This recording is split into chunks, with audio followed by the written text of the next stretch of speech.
Hey everyone. All right, happy Thursday. If you're watching this right now, that means I'm no longer here. I'm just at home, probably. All right, anyways, today you guys are going to be doing your acceleration lab. So you're going to be using some vernier equipment, some ramps, some textbooks, quite a bit of equipment. So I just want to kind of talk over how to kind of set it up. It's going to be very quick instructions because I'm on my way out here. So you guys can kind of figure it out.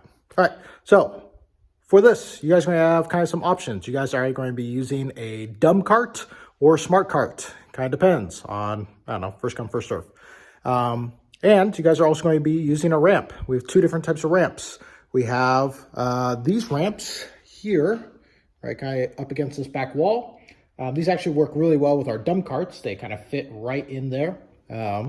Or you guys can use these wooden ramps, which are in this closet back here, right over here.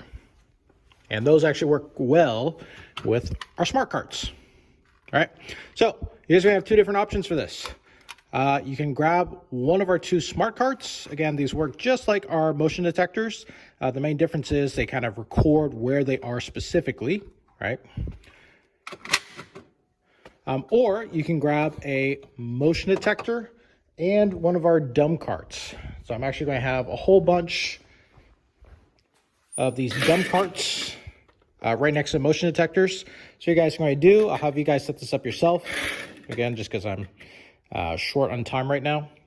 What you notice here is I have this little screw, right, that's just coming out right from the bottom. So I found these screws here. You just need to take one,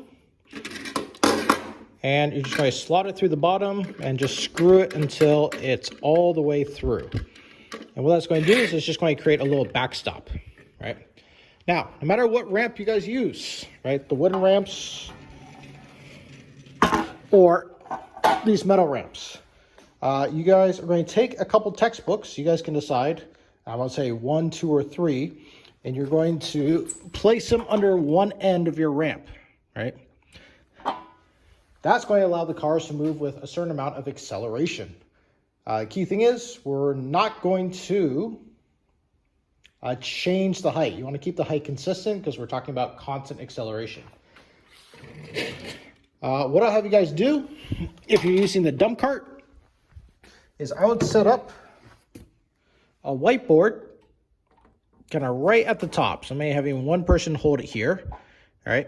One person click collect, and then you can let the car go and let it go all the way to the bottom.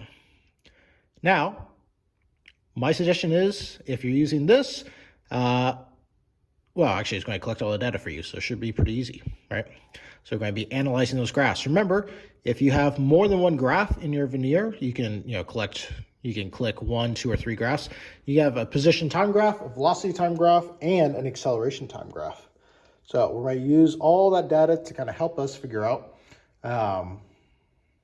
what the acceleration of the cart is, what the velocity is, and how the position is changing. So this is a summative lab, but again, we're going to do it in 2 parts. Kind of the first day is just collecting the data. Second day, we're going to focus on kind of all the write-up and stuff. So again, if any of this is confusing, you can just let me know. So again, I'll just kind of show you the same setup with the smart cart. It's actually a little bit easier. You don't need the whiteboard if you're using the smart cart.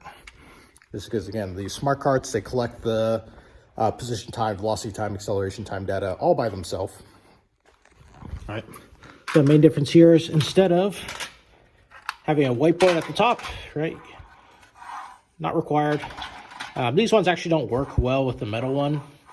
So you guys can use one of the wooden ones, or one lucky group can use the smart cart. And if you come in here, we have this 2-meter long metal track, so you can use that as well. All right. That should be it. The rest should be relatively self-explanatory. Got the same general setup as all our others. So again, please take good care of these materials. They cost a lot. Put them all back. Probably try to wrap up with, 5 to 10 minutes left in class. Please put the metal ramps back here, the wooden ramps back in the closet. There's some textbooks in that closet too. So at the end of the class, There should be 2 smart carts in here. Make sure that you power them off, right? The lights should not be blinking. And there should be 7 motion detectors in here. All right, I'll put some of the dumb carts in here as well. So you guys will have access to those as well. All right, good luck.